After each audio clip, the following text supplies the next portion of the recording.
Okay, we're going to go and get started. It's great to see so many familiar names joining us for this webinar. I know some of you were in attendance at RevUP Summit and some of you were not, but I think this is going to have some great lessons for everybody involved. This webinar, again, is returning from the summit, Enduring Lessons from RevUP. This is brought to you by Intuto, which is the LMS out of New Zealand. And I do want to introduce our panelists. I'm so excited about the four of them being here. So we have Lindsay, Currie, Robb Lee, Jen Smith, and Nicole Tenbrink. And I'm going to have them each briefly introduce themselves and just say a little bit about their roles and their organizations and whatever else they want to say to introduce themselves before we dive into questions. So we'll just go in alphabetical order. Lindsay, you want to kick us off? Yeah, hello everyone. Good day, whatever time zone you're in. Nice to be with you. I am the executive officer at the Council on Undergraduate Research, and I was a first-time participant this year, and thrilled to be with you. Fantastic. Thank you, Lindsay. Robb Lee, please. Hi, everybody. Robb Lee. I'm Vice President of Marketing and Business Development at CASE, which stands for the Council for Advancement and Supportive Education. And my role is actually a lot to do with what we're talking about today, and it's really talking about business development and helping the association continue to grow. So excited about the conversation. Fantastic. Glad you could join us. Jen Smith. Hi, everyone. I'm Jen Smith. I'm the Executive Director of PAR. PAR is thrilled to host the RevUP Summit every year in November. We had a great event and lots of incredible learning, and I'm excited today to hear more about that learning from our members and our speakers that are part of this. So thanks for having me. Fantastic. And Nicole, wrap us up there. Hi there, I am Nicole Tenby, the Chief Membership and Marketing Officer for the Society for Corporate Governance. My CEO likes to affectionately refer to me as the Chief Revenue Officer, so right up my alley here. And I'm also a member of the PAR Leadership Advisory Board. Fantastic. Thank you so much, Nicole. And so again, for those of you who don't know me, I'm Daughtry, and in my role with Intuto, I'm the Director of Client Partnerships for North America. Again, they're based out of New Zealand, so we've got a little bit of a presence in North America with my work here now. I'm going to kick it off with a question, then I'm going to take down the graphic welcoming you today. But if you do have questions for our panel or specific panelists, feel free to put those in the chat and introduce yourselves if you have not already there as well. But the first question I have is, what 2 to 3 key ideas from the RevUP Summit 2025 have you been considering further or discussing with your teams or colleagues? And I'm intrigued by this because now it's been about 5 weeks since we had the summit. And so I know it's had a little time to percolate, and love to hear what the thoughts are there. Who would like to kick us off with those ideas that came from the summit?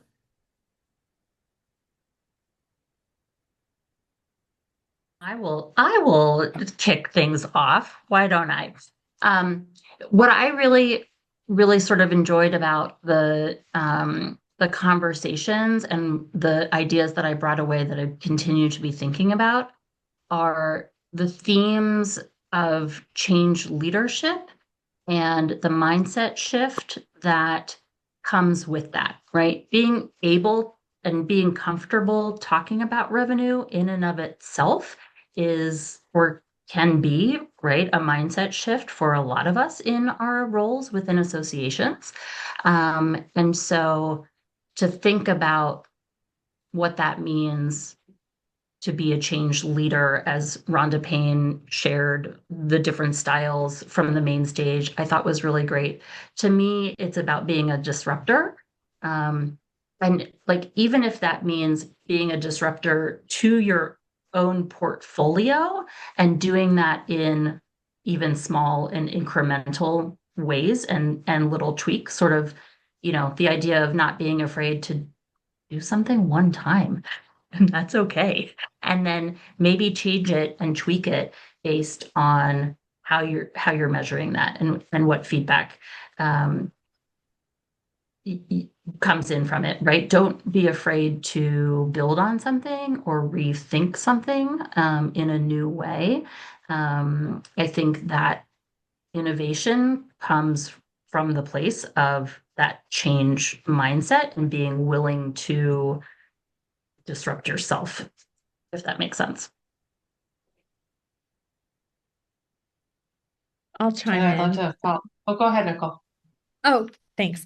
On that mindset thing, I think one of the themes for me that resonated was there were a few different sessions on relationship management and transactional relationships versus partnerships, and keeping an open mind that there's not one singular fit for every association or for every relationship that you have, and that you have to be kind of open to different types of relationships that work best depending on who the relationship is with.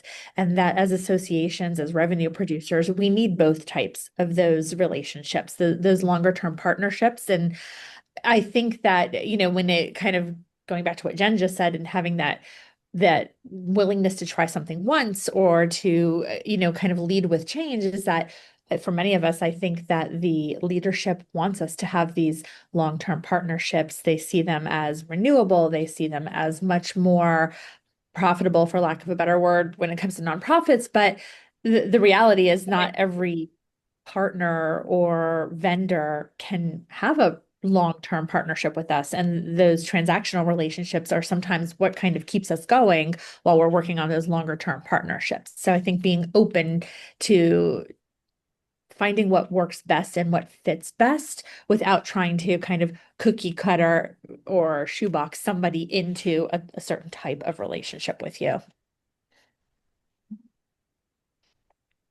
Yeah.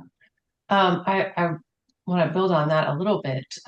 I certainly come from a slightly different perspective as the executive versus the implementer every day, right? So certainly was coming back with lots of conversations to my team, but one of the things that I think we talk about a lot is one of our team values is exceptional experiences. And I love that I came away from this. Gosh, you're talking about AI there, like we're talking about everywhere else. But a reminder to the community that non-dues revenue, sponsorship, partnerships, this is a relationship business, right? And AI certainly can play a role, but we need to be human first and AI as a tech behind the scenes doing a support piece, right? And so are we supporting our people and scaffolding them for the human success, right? Because that is what will be the long-term partnerships that they're so worried about capitalizing and creating. But even as you're creating short-term partnerships, that is a bet somebody is taking on that personal relationship at the end of the day, right? And so we really need to be thinking about AI as a supplement.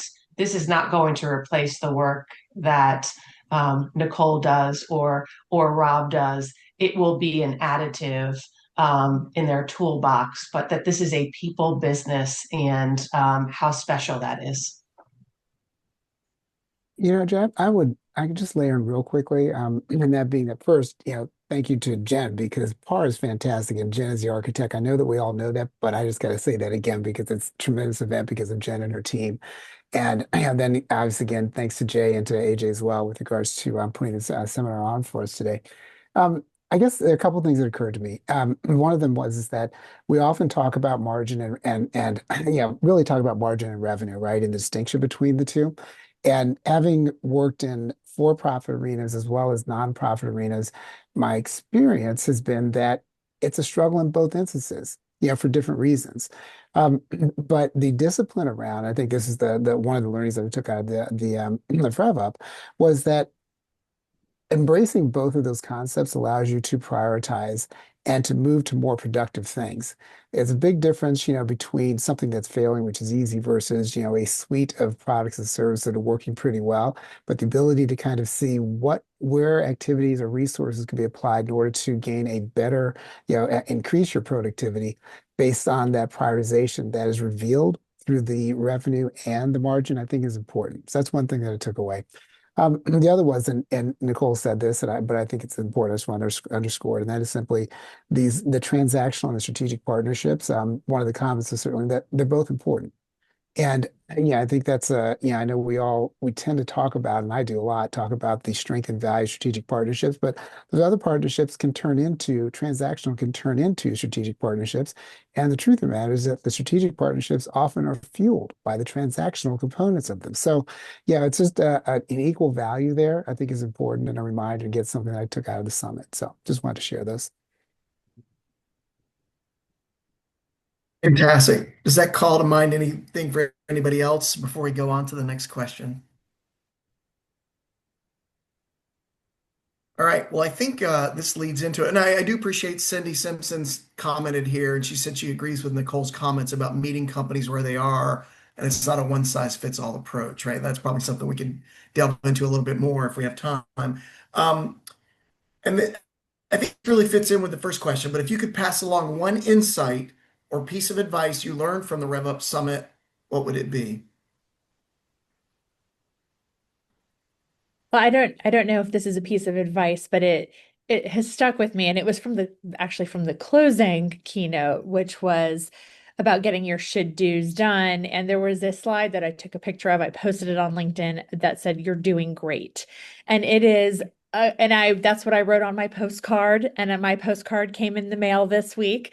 And I wrote down, remind your team that they are doing great, because often we get caught up in the day to day and what members need and what sponsors need, and are we hitting our targets? And it gets busy and it gets chaotic and it gets stressful. And just that reminder to remind people, you're doing great, you're doing a great job, and to remind yourself that. I thought, at the end of the day, these are jobs, and everybody is trying their best and working hard and putting forth the effort, and it goes a long way to tell people they're doing great, to encourage them. So that was for me, not anything majorly insightful, but just it really resonated.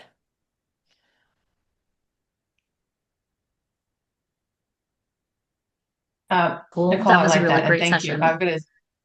I'm gonna remind my team today that they are doing great, and maybe write myself a post-it note because it's hard at the end of the year. So to everybody here that is on a webinar at 4 o'clock in the afternoon East Coast time, you are doing amazing things. So congratulations.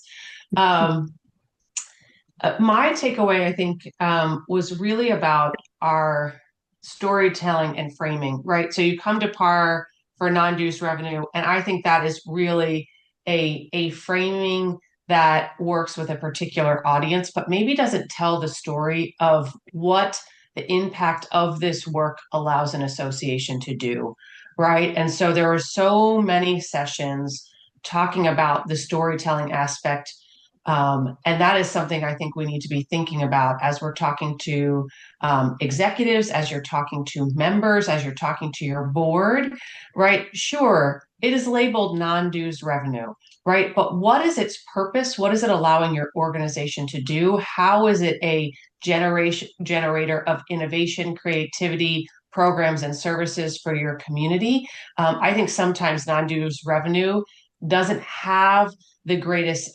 perception outside of the work that of the people that are doing it, right? And how do you help tell the story for your organization, for your colleagues that you're selling a booth at their conference and it's giving them a headache, right? And they don't understand where the connection is for the organization. And so the power of the people that are doing this work to help tell those stories of bring in more non-dues revenue allows us to do X, Y, and Z, right? Both for you as you're selling, and creating those relationships with your partners, but also telling those stories amongst your organization and making that part of your culture to not other non-dues revenue, but have it part of your storytelling and your culture, because it allows for so many other things, I think is really important.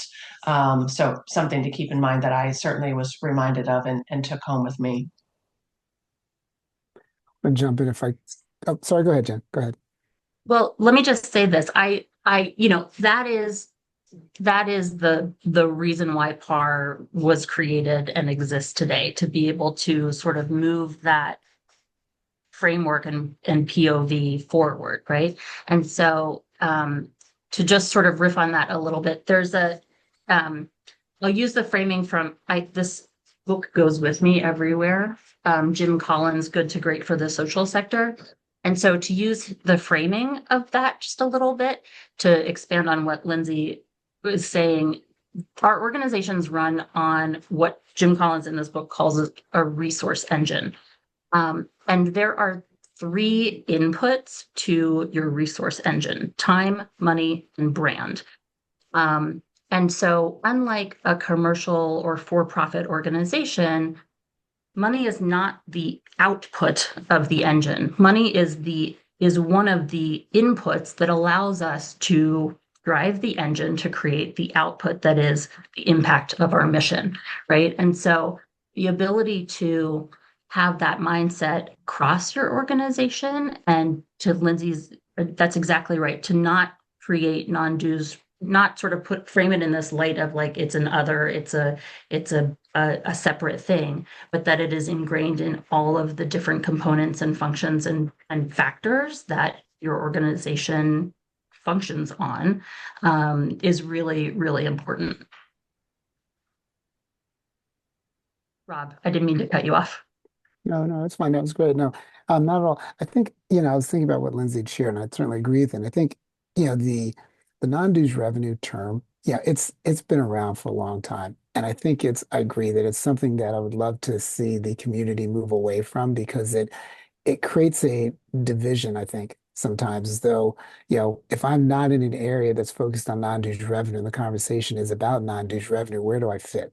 So as it relates to the storytelling, and it's something I'm sure we'll touch on a little bit later, but just compelled to bring it up now, and that being that, and this just happened this morning, actually, it's part of the reason I was thinking about it, sitting in an exec meeting and was talking about some opportunities we have from an advertising and sponsorship standpoint. And the first thought that came into mind was, let me talk about how these opportunities I think will be really important and helpful.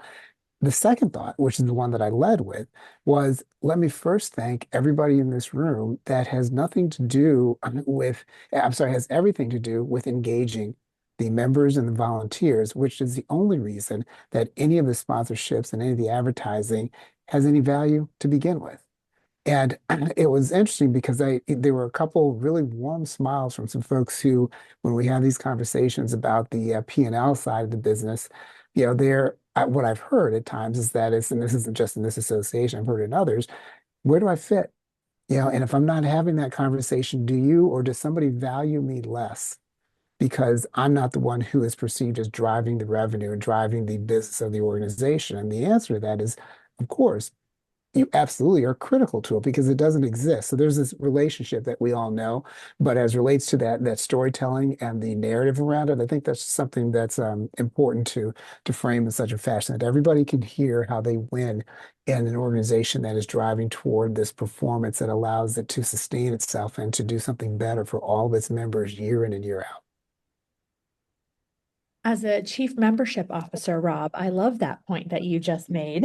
I think it's so important that we talk a lot as associations about silos. And by kind of calling out non-dues revenue separately, we're kind of budgetarily creating this silo. And at the end of the day, we exist for our members. So whatever we are selling, whether it's membership or a sponsorship or an event exhibit or event registration, it ties back to the members. It's meeting members' needs, it's serving members, it is engaging members, whatever it is. So I love that concept of bringing it all back into kind of one area. Seeing also across the PAR membership that associations are on the staff side doing a level of reorganization so that all revenue generating functions are pulled together under one set of leadership, right? And so I think that's a really interesting evolution of the framework that an association works under.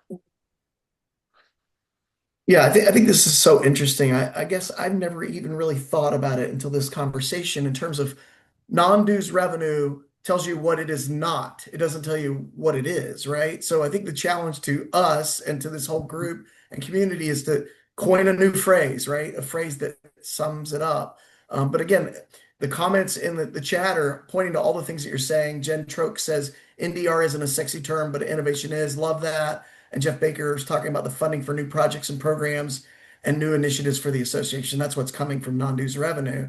So really, really good stuff there. One question is, where does the most powerful resistance to new revenue ideas come from? And how do you strategically bypass or navigate this kind of resistance? Who would like to kick us off on that one?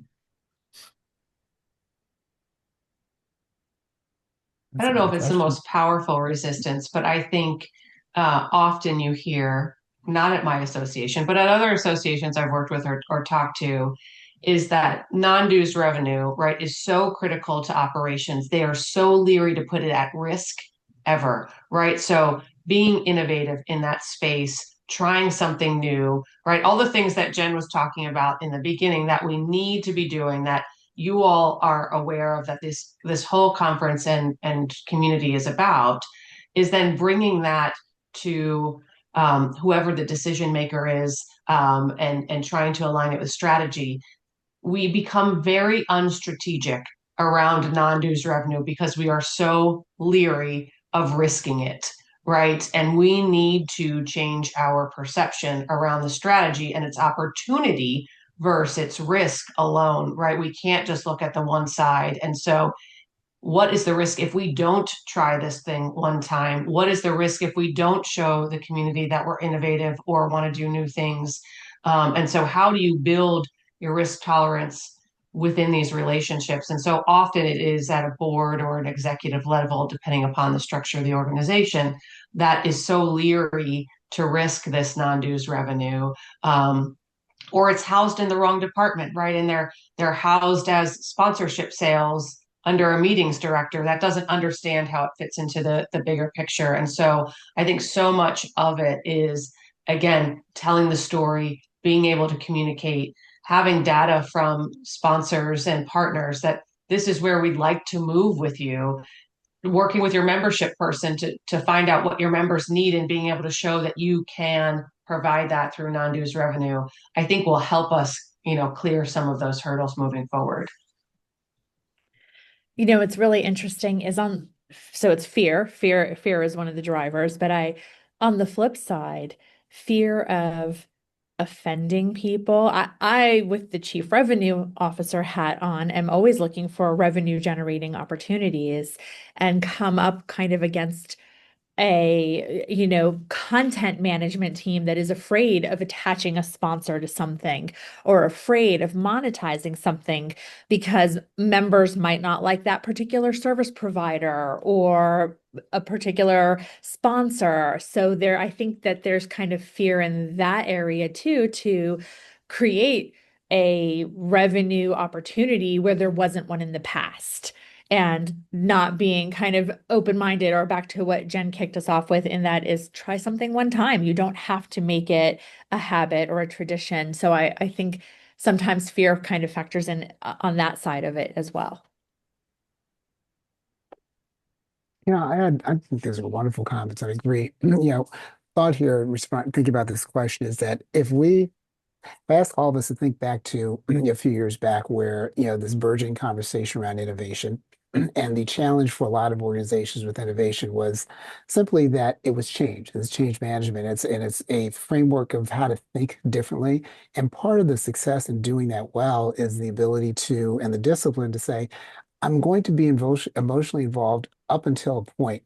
And that emotion can drive me to create the idea. That emotion can drive me to help the idea flourish. That emotion can help me hold on to that idea too long, and to not be willing to iterate and not to be willing to let it go. So something that Nicole said, I think is important, because that is similar when you talk about what are the challenges sometimes. Let's assume for the moment that we have the story straight, that we have the narrative straight, everyone feels bought in and they understand. Well, then the resistance can come from the individuals and parts of the organization that are holding on to something because they are perceiving that to be what's valuable not only to them, but how they are perceived in the organization and outside of the organization. And so the challenge of that is I think creating this culture where it's okay that failure is success. failure is being willing to try and to use that to learn to do something else differently, whether it's the same thing or whether it's, I'm sorry, whether it's an iteration of what we just tried or whether it can be applied someplace else. That type of um, cultural, resonance, I think is critically important, and that's what gets in the way sometimes. And I've seen that again, in the for-profit side and the nonprofit side, but the same dynamic. So I just love what y'all were saying. I wanted to weigh in it from that perspective. That's such a good point. I think like as a parent, we teach our kids to be resilient, to learn from, mistakes are not failures and you're constantly learning and practice makes progress. And so we grown-ups probably could use a dose of that ourselves when we're thinking about it. And all of this conversation is drawing me back to Paul George's main stage talk about change, and his talk was disrupting the status quo, and he sort of built that framework in the sense of how do you get a customer, in whether that's a member or a sponsor or a partner, to make the decision to engage with you, to buy your product, to become a member, that sort of thing. And part of that process of disrupting a status quo, there's two parts of it. It goes from the behavior, the decision-making behavior. Part of that is you go from why change. That's the biggest part of it. Like 60% or more of your decision-making along that decision, behavioral pattern is why should I change, right? There's so much comfort in the status quo. Why should I make that change? And then Paul George went on to say that, past that, once you've convinced somebody that they should make a change, that you have then disrupted their status quo, how do you then help them to decide that your product, your membership, your sponsorship is the right choice for them? But it's all about creating the environment and being willing in and of yourself to sort of allow that status quo to be disrupted. I want to jump in on one other thing that I heard, and Lindsay, you said this is apologies for jumping in right here, but the aspect of the risk behind making a change and not knowing and not being convinced that the revenue can be replaced is a huge barrier. So I can come up with any idea that I want to, but my ability, my willingness to sell it from an internal standpoint is based on the perception of how successful it will be. That orientation is based on how much does the organization need it at a given time.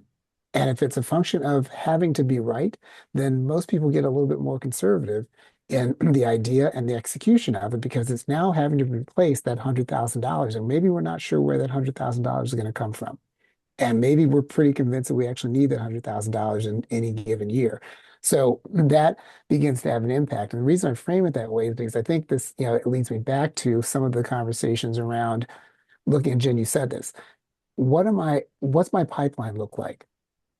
If I've got everything in the mature and the life cycle, if I have everything in the mature and the decline phase, and I don't have anything in my pipeline phase, then I have a problem because I know what's going to happen here. I don't know what's going to happen here. And at some point, I'm going to have to replace these things with something that is unproven, that has not been tried, there have been no kind of exploration around that.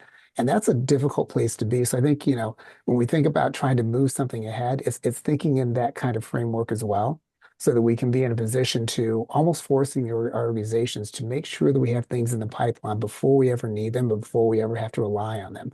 And that will help disperse some of the innovation and the transition as well across the board. Rob, I just want to yes, thank you. You don't want to wait until it's urgent. You want to test small incremental innovation at a time and see what the support, barriers, risk, tolerance, all of these things are of your partners, of your staff, of your programs and services. And so my staff certainly comes with an approach of like, we never do something the same way twice. And it doesn't mean we don't have a conference every year. We always have a conference, right?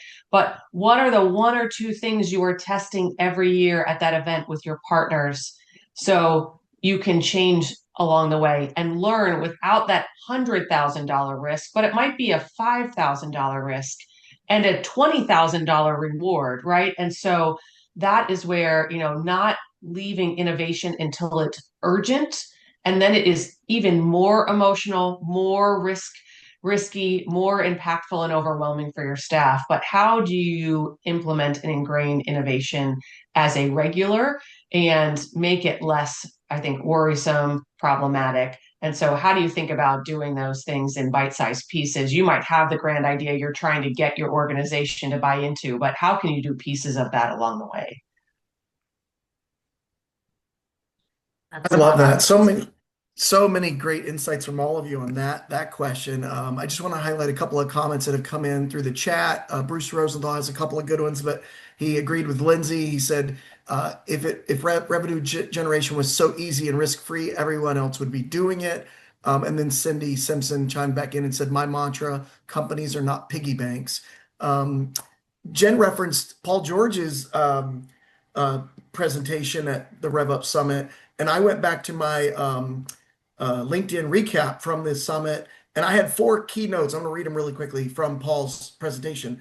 50% of opportunities end in no decision. The biggest competitor you have is people wanting to continue to do what they've been doing.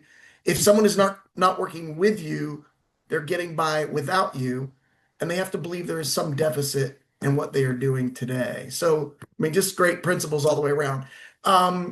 Next question I have for the panel.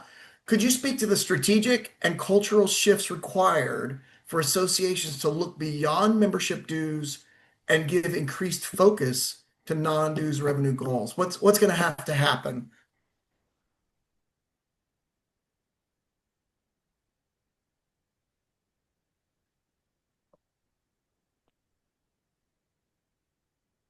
I don't know. Sorry, I'm going to jump in again.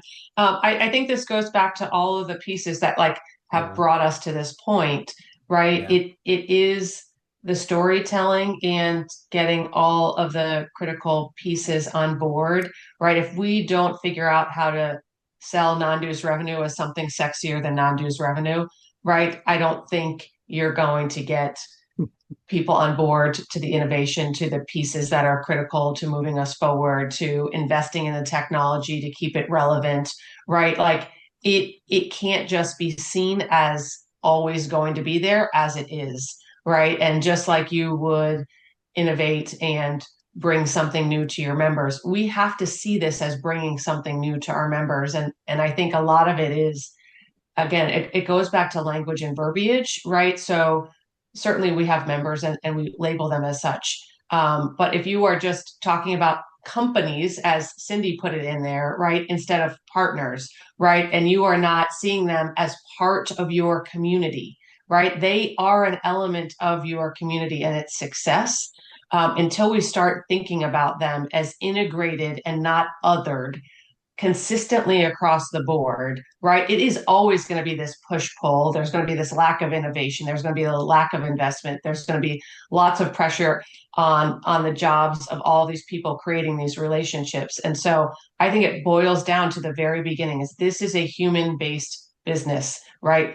At your organization, with your partners, right? And figuring out how to do the storytelling around that and reminding people that, again, the companies aren't piggy banks because they are people and we need to treat them as such and we need to see them as people and frame them as people in front of our community, right? All of these pieces kind of go back to a mindset about this. And I think there's a lot of work that this group can go in and do to how do we rebrand ourselves, reframe ourselves as other than just the piggy bank of an organization. I want to agree strongly. So go ahead, Nicole. Go. You go. You go ahead. Go ahead, Rob. Okay, I'll do it quickly then. Sorry. And so I want to completely underscore everything that Lindsay just said. And I wholeheartedly agree with it. And I do think this is what we've been talking about a little bit already. So I think Lindsay put, not one nail in the coffin, but a nail in the ground to say, here, a stake in the ground around this is really important. Allow me to put another stake in the ground.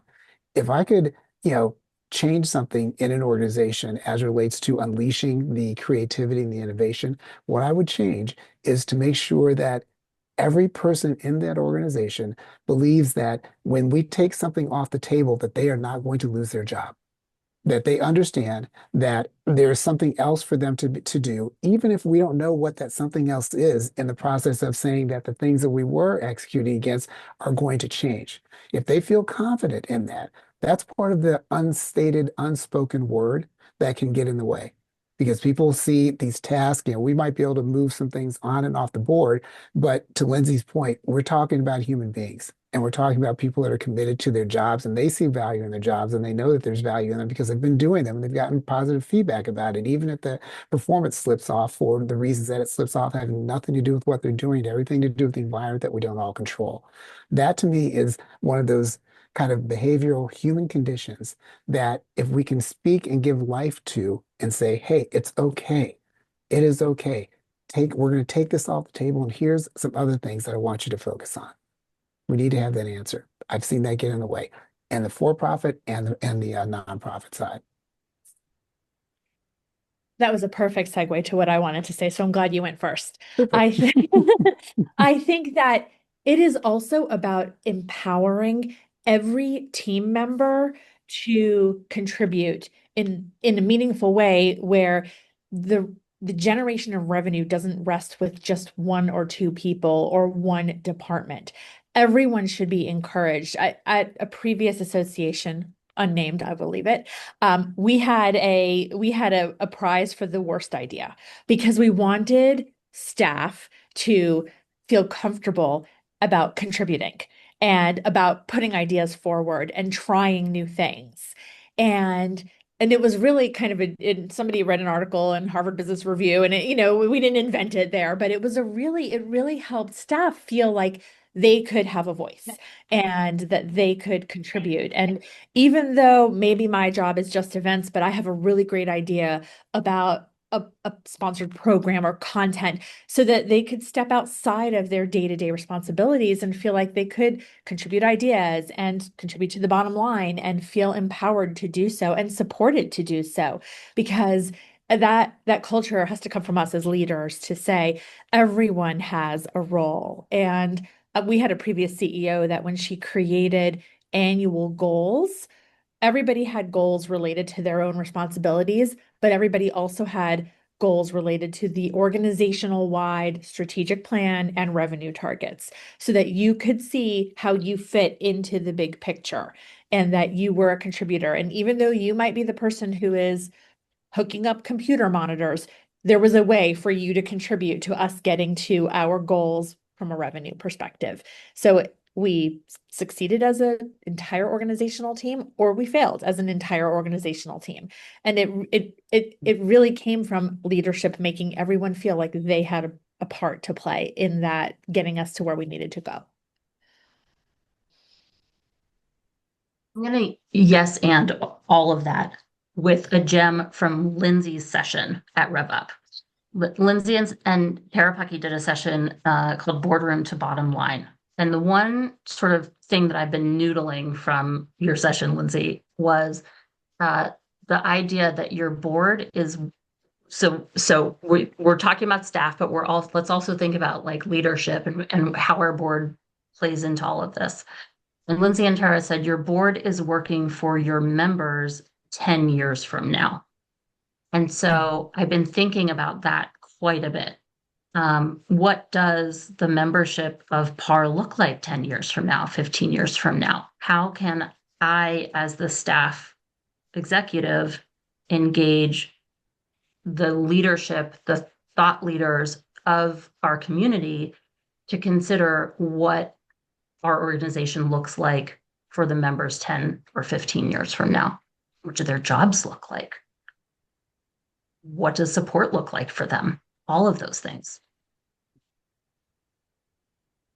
Jen, I'm still So thinking about Nicole it and too. Robb coming So at just so you. you know, I haven't Yeah. totally mapped it out, but it is certainly something that I try and achieve constantly, right? Because it does take Yeah. that long to build some things, right? It does And take that long to invest in some things. And so if we aren't starting today, we're not going to be relevant in 10 years.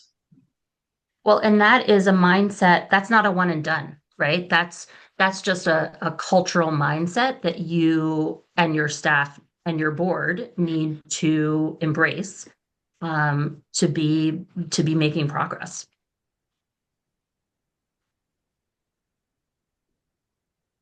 We have to create the Yeah. space. Sorry, go ahead. Go ahead, Jay. No, please, Rob, because I was going to switch gears, please.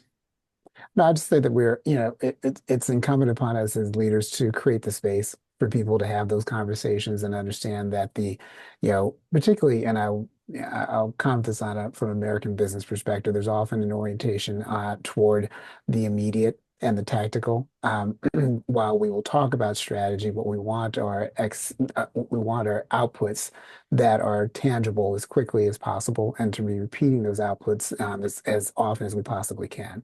So I think it's important to give ourselves, the space and time to say, you know what, we need to think about not the work that we're doing today, but the work that we should be doing in the future. And what does that look like? And it can't be so large and cumbersome that it's too complex that we can't get our heads around it. At the same time, we it might be helpful to value that more on a consistent basis as opposed to kind of episodic or periodic to solve a particular challenge that we're seeing sometime around, sometime downstream. So Yeah, that's so powerful, and everything everybody said is so rich. A couple of comments that have come in.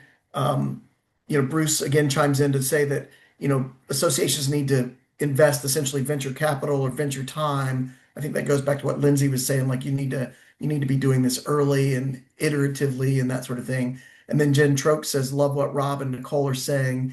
Everyone has a job and is valued in the organization, even as the work changes.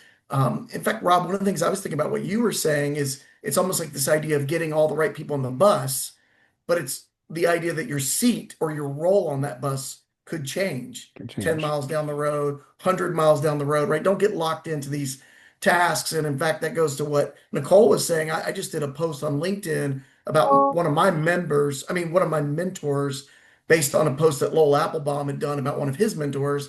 And one of the things I liked about my mentor was the idea that I wasn't locked into a job description. And it gave me that freedom and that flexibility to contribute in ways that weren't just related to specific tasks and responsibilities. So I did appreciate that. Let's go into one more question here, and I think I'm going to go to this one.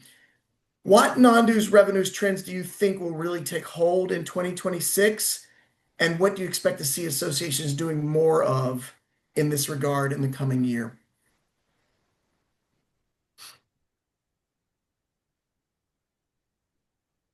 Hmm.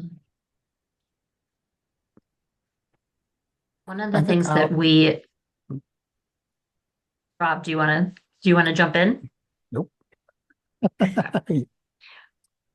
One of the you're part of this conversation. One of the things that we collectively have been having a conversation about is finding the places where to collaborate with would-be competitors, right? And the idea, and Rob, you're part of this conversation of co-opetition, right?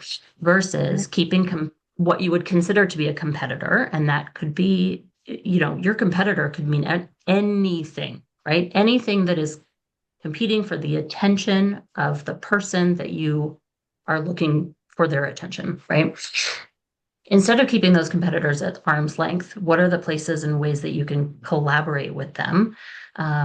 We're seeing more and more of that, I think, across the association space. And I think it's a place where ideally we'll continue to see how can we all, lift all ships to make a greater impact across all of our work.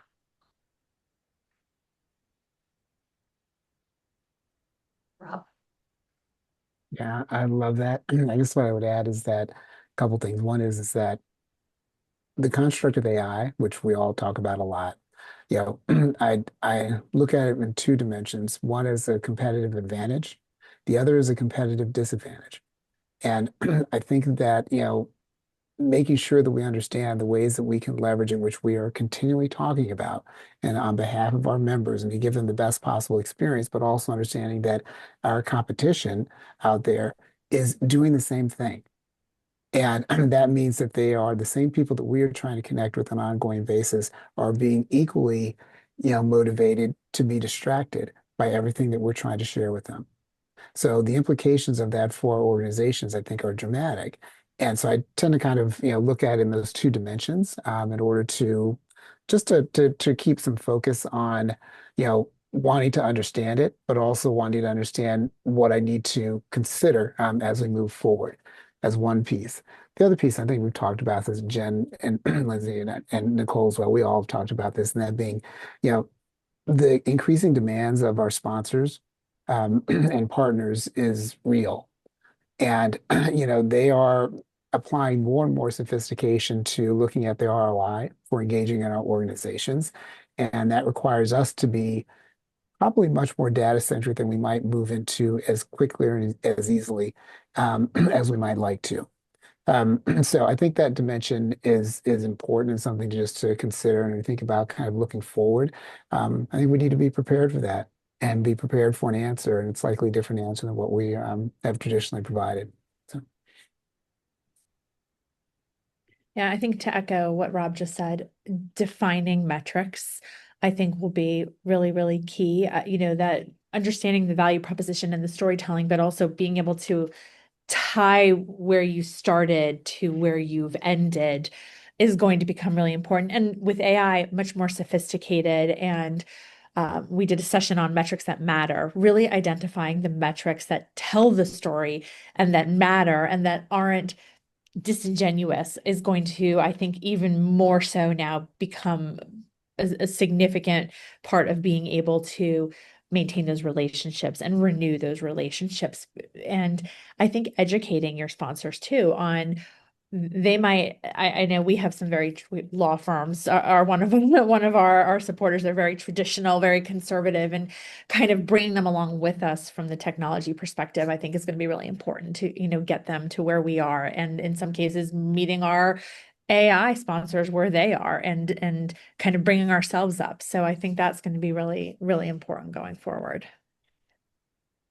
I'll just add in one, I think an add-on to what Jen and Rob said is we all are mission-driven organizations, and our missions don't eliminate our competition in accomplishing our mission, right? And so this idea of reformatting our competitors, right, to parts of our community, right? Like I think this goes back to mindset again. Like if we are to accomplish our missions, we really need to take a hard look at our approach and stop using dated language and mindset and strategy moving forward. And that is an outdated data point that is going to do nothing but disintegrate your organization and your community, right? So thinking about that. But the piece that I really wrote down is, another business that is human-based is advocacy, right? And we need the power and the voices, certainly, of our members, and sometimes the strategy and data that comes from our partners. And so I think sponsored briefings, policy roundtables, partnership coalitions, right? This is a great opportunity for leveraging connection with those partners in your space.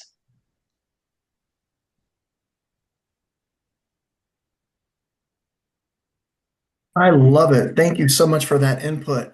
Caitlin, do you have questions you want to submit to the panel? Otherwise, I'll ask the ones that I have.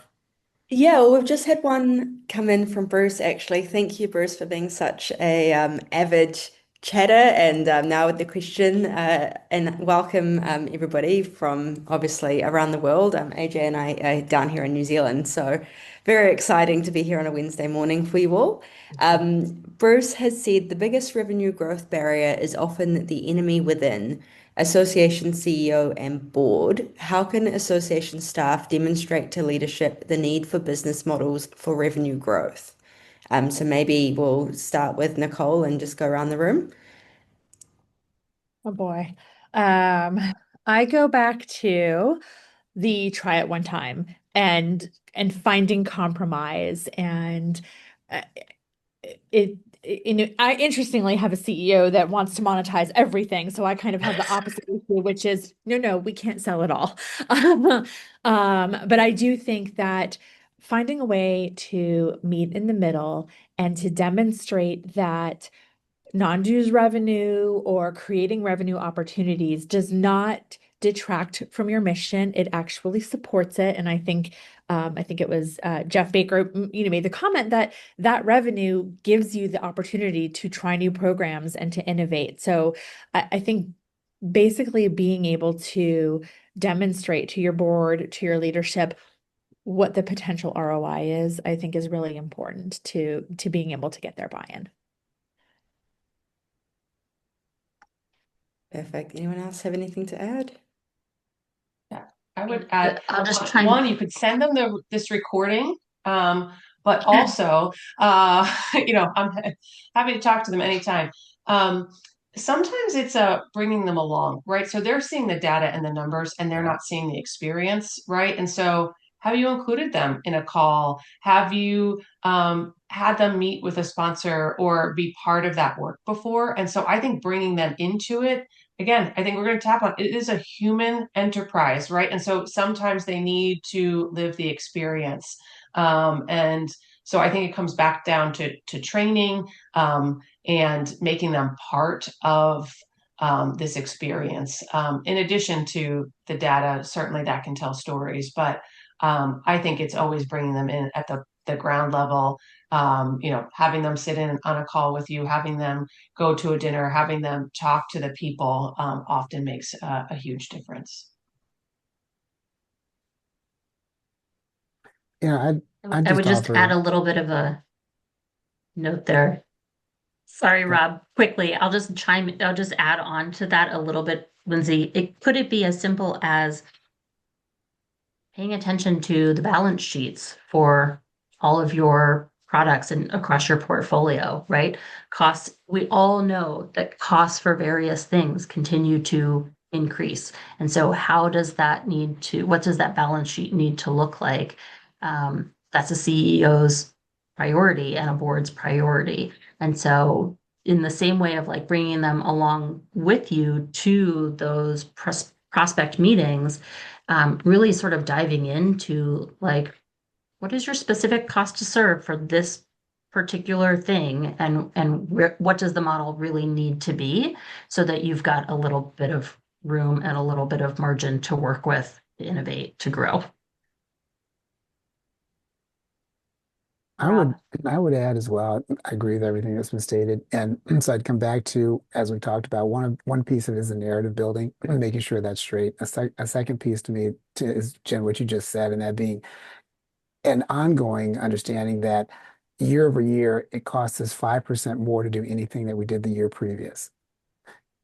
And if we don't adjust for that in some way, shape, or form, we're losing money in year two. Um, a third component of it is, and I would say that honestly, maybe I've been guilty of this at times because I get excited about stuff like I guess all of us can, but you know, not overselling. So not overselling the big idea. So in other words, you know, it is a big idea. It might be a big idea. It might actually work better than we even imagine. But at the same time, balancing that kind of energy um, around it with the reality of this is a cost of doing business. If we want to be in this business, and this is the business we are in of serving our memberships, then there are just going to have to be strategic investments, and we have to embrace that. So it doesn't feel as though this new website is going to fundamentally change everything any more so than the new membership model is going to fundamentally change everything. These changes are a function of ongoing, evolution that we have to be willing to buy into in order to sustain ourselves, in order to grow. So it's kind of like the balancing act there a little bit, but I've found, I've used all four of those in various iterations, candidly. So. Amazing, amazing. We've just had another person pop up in the chat as well, asking if anyone is available to answer some questions about advertising and sponsorship revenue if we could maybe pass the details on to the four of you on the panel, if any of you would be happy to help Dana out. She's popped her email in there, so feel free to grab it. Otherwise, we'll send it through afterwards. Jay, over to you for a question. Sure. So really quickly, just a couple of questions for Jen. I think that's about what we have time for. But Jen, I know that, I remember seeing a slide at the summit that was something like um, associations that have sent 5 or more people to the summit kind of thing. I just wanted to get your take on what you think that means about those associations willing to make that investment. And then secondly, obviously you've got a big move next year to the MGM National Harbor for the summit. What does that mean for the event moving forward? Those are great questions. What we love about, this past November was the 4th ever RevUP Summit. We continue to build it and grow it and build this great community that we're all a part of.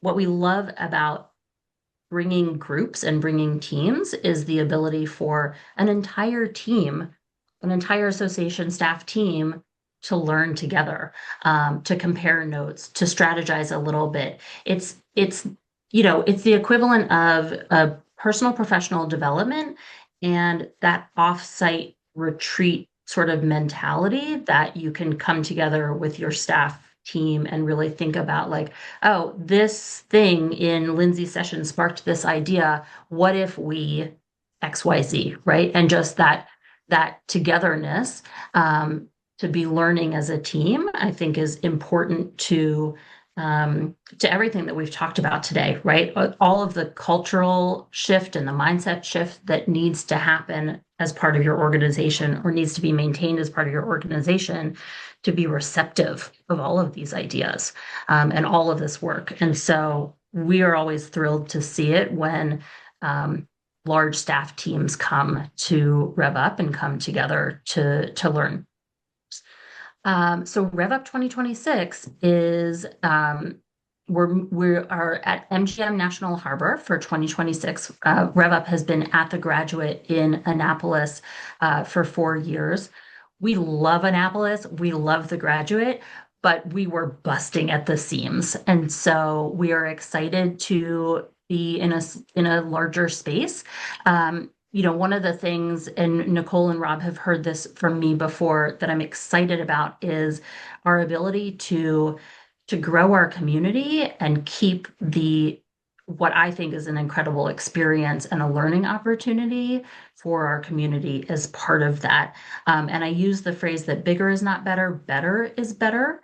And so as we grow and as we continue to build this momentum of this specific point of view and this membership and community, we're able to have a bigger space and to welcome more people. And so we are really thrilled about being at the MGM next year. Fantastic. Thanks for that explanation. That's really helpful. We've got a couple of minutes left. I think what I'm going to do is go around the horn, have everybody share like a quick takeaway, something you want to leave participants with, or maybe something you learned from another panelist. Meanwhile, I'm going to show the slide that talks about our next webinar on January 27th, which is essentially a complimentary session to this. People can scan the QR code and go ahead and register for that again on January 27th. So let's go in reverse order this time, reverse alphabetical order. Nicole, you want to kick us off? Just a quick takeaway. I have two. So I want to comment on Jen. I've been to every RevUp Summit, and I have been on my own and with colleagues. And I think that, first of all, it gets better every year. And I think going with colleagues is great because you can't go to every session. And being able to divide and conquer, I think is really key. So if you have the opportunity to bring one of your team members, somebody from your leadership, I think that there is something relevant for every level of the organization. So not to turn this into an infomercial, but it is well worth it to bring a team. And I would say my other is just to tell everybody on this webinar, I feel, it's great to be with all of you and you're all doing great. Fantastic. Jen, you want to go next? Sure. I love that. We are all doing great. One of the things that I'm going to take away and think on a little while longer, something that Rob said earlier, just the simple idea of making sure that staff understands that perhaps their job is not dependent on the success or the success in whatever way it might be. I think that's that psychological safety that comes with that, and having, you